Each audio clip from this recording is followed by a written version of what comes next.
Now let us classify groups of forces. Classification of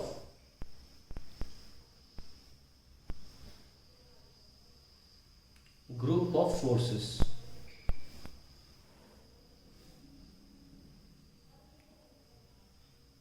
When two or more forces act on a body, then based on its state of motion,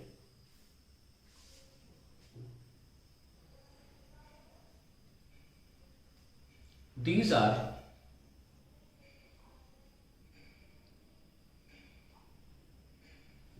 forces are classified in two categories. पहला balanced forces,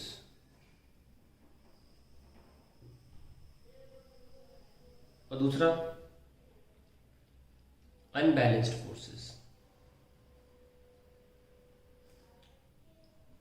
आइए हम पहले balance forces के बारे में जान लेते हैं।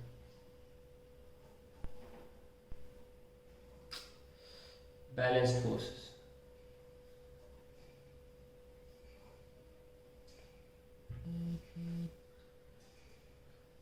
when a body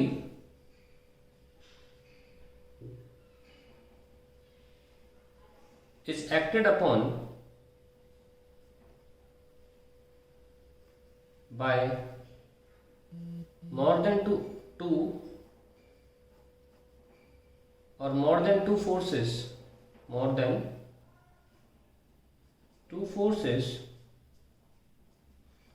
such that F net vector, या लिख सकते हैं आप sigma F vector is equals to 0, then we say that the body is under balanced forces. अब देखिए, जैसे कि अगर सिग्मा एफ 0 है, और यानी कि ओवरऑल मास इनटू एक्सेलरेशन, क्योंकि हम सबको पता है 9th क्लास से पढ़ा है हमने कि फोर्स मास इनटू एक्सेलरेशन होता है, total force is equals to mass into acceleration. That means mass तो 0 होता नहीं, acceleration 0, that means velocity is not going to change. Velocity, that means neither speed will change no direction will change. दोनों में से not change.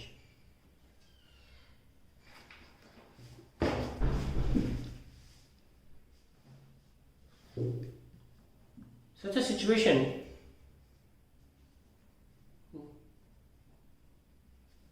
of a body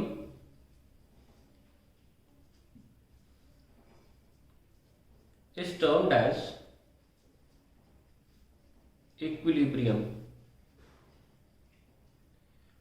इसमें भी एक equilibrium होता है, स्टैटिक इक्विलिब्रियम। इसमें बॉडी इज एट रेस्ट।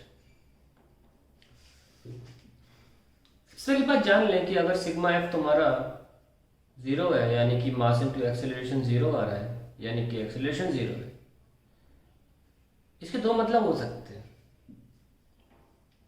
एक तो वेलोसिटी चेंज नहीं हो रही, वेलोसिटी डज नॉट चेंज के दो मतलब हो सकते हैं।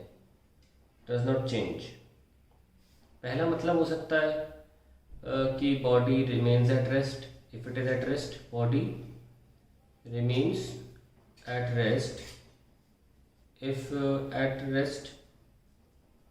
और दूसरा, body continues to move at constant velocity. Body continues to move at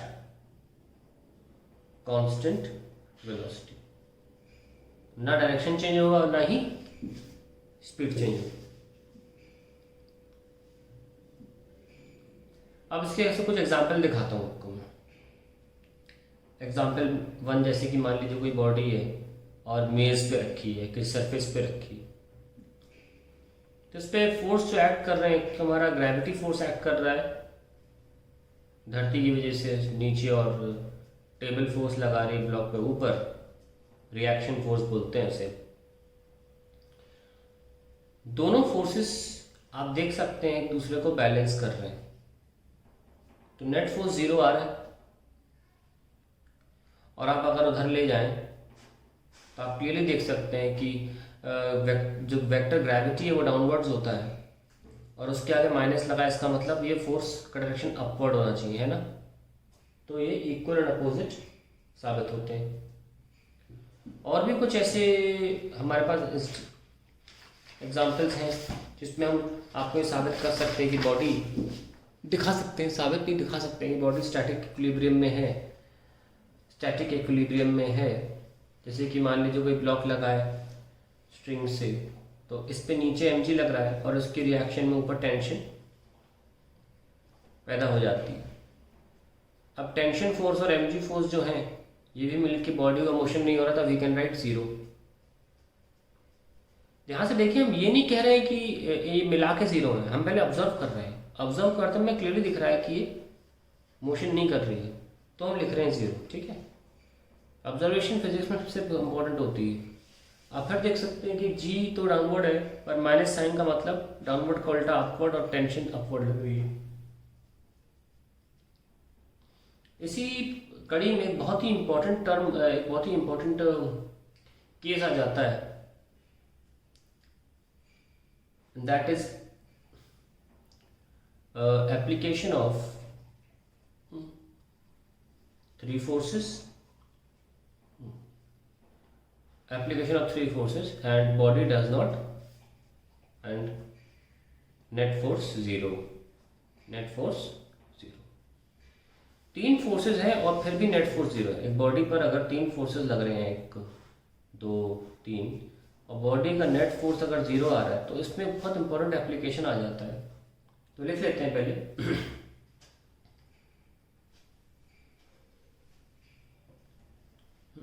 if a body is acted upon by 3 forces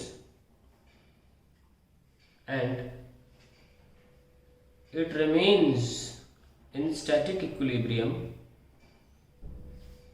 या इक्विलिब्रियम, सॉरी, जरूरी नहीं बॉडी रुकी रहे, and it remains in equilibrium, then the 3 forces must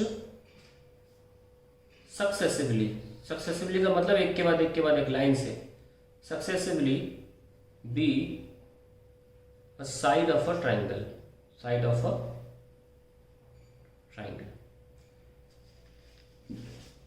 आइए देखते हैं मेरे कहने का मतलब क्या है। जैसे कि मान लीजिए कोई ऑब्जेक्ट है, एक फोर्स ऐसे लग रहा है, एक फोर्स ऐसे लग रहा है, एक फोर्स ऐसे लग रहा है, तो ये 3, जैसे मान लीजिए F फोर्स है, ये F2 है और ये F3 है, तो ये तीनों एक साइड ऑफ ट्रायंगल बनाएंगे सक्सेसिवली, यानी कि ट्रायंगल को बंद कर देंगे बनाकर।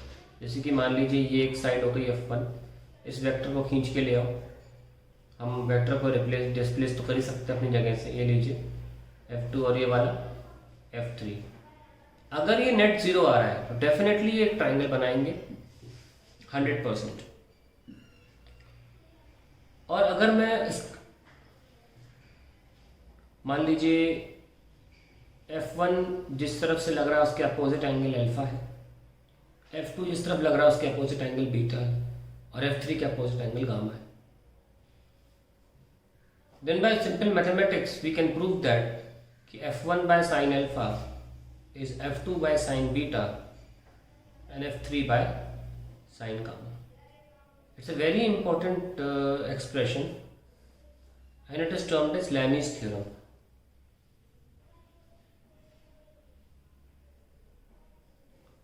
In many applications we use it and it makes the solving of the problem very easy। we'll definitely prove it. Proof of Leibniz theorem, I will be giving it later, not right now, because I am limiting this particular lecture up to only balanced and unbalanced forces without any proofs right now. So I will definitely come to it, the proof of Leibniz theorem, and it is very important also that you should know how to prove Leibniz theorem.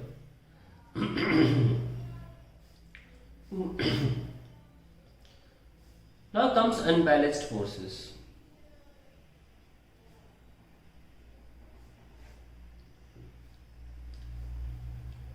When a body is acted upon by two or more forces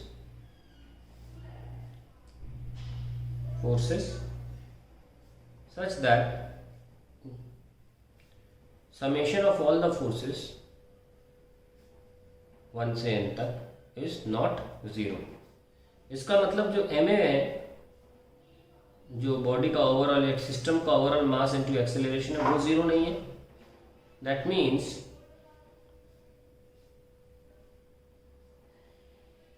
the body velocity changes. अब हमें ये समझना है पूरे chapter में, इन्हीं दोनों के ऊपर काम करना है. और मैं याद दिलाता रहूँगा आपको कि देखो अनबैलेंस फोर्स है, और दूसरा वाला बताता रहूँगा देखो बैलेंस फोर्स है. तो इससे ऐसे डिवाइड करने से आपकी चीज़ें न्यूमेरिकल सॉल्विंग में काफ़ी आसान हो जाएंगी जब मैं सॉल्व करूँगा. एक बात हमेशा ध्यान रखें कि एक्सेलरेशन जो होगा अगर अनबैलेंस फोर्सेज है तो ध्यान रखें हमेशा sigma F by sigma M होगा, यानी कि total vectorial force, total force vectorial addition से जो मिलेगा upon total mass of system. ये ना भूलें. तो अभी तक हमने किया नहीं, इंट्रोडक्शन किया है, बैलेंस अनबैलेंस फोर्स समझे हैं, और फोर्स किस तरीके से बॉडी की वेलोसिटी चेंज करता है. Either it will change the speed और either it will change the direction. तो बेसिक इंट्रोडक्टरी चीज़ें हमने कर ली हैं. और अब आगे हम जब नेक्स्ट वीडियो में देखेंगे the laws of motion exactly. तो अब हमें फोर्सेस की जानकारी हो गई है काफ़ी कि फोर्सेस कैसे क्या करते हैं. तो अब उन पे आधारित जो लॉज हैं, न्यूटन के जो सिद्धांत हैं, वो हम आपको आगे नेक्स्ट लेक्चर में बताना शुरू करेंगे.